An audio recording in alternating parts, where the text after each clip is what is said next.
প্রিয় দর্শক, বেনজিরের গ্রেপ্তারের খবরে পরিমণির মজা। পুলিশের সাবেক মহাপরিদর্শক আইজিপি বেনজির আহমেদ সংযুক্ত আরব আমিরাতে দুবাইয়ে গ্রেপ্তার করেছে দেশটির পুলিশ।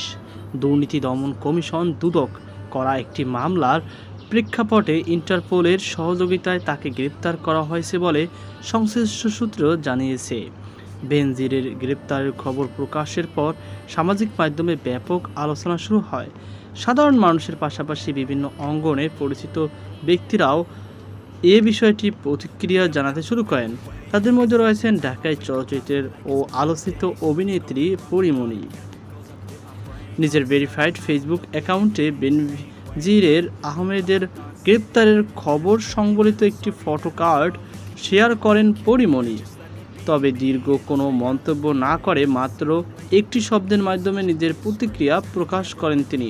পোস্টের ক্যাপশনে অভিনেত্রী লেখেন, মজা। সংক্ষিপ্ত এই মন্তব্যের ব্যাখ্যা পরিমণি দেননি। কেন এমন প্রতিক্রিয়া জানিয়েছে সে বিষয়েও বিস্তারিত কিছু লেখেনি। তবে বিষয়টি নিয়ে সামাজিক যোগাযোগ মাধ্যমে নানা আলোচনা দেখা গেছে।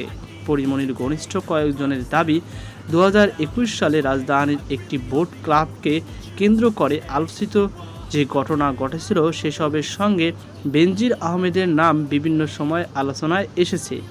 একই ঘটনায় পরিমণিকে ঘিরেও একাধিক মামলা ও আইনি প্রক্রিয়া তৈরি হয়েছিল, যা নিয়ে সে সময় ব্যাপক আলোচনা হয়েছিল।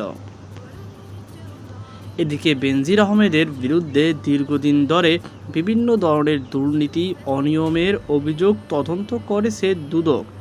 তার বিরুদ্ধে অবৈধ সম্পদ অর্জন, ক্ষমতার অপব্যবহার সহ একাধিক অভিযোগ রয়েছে।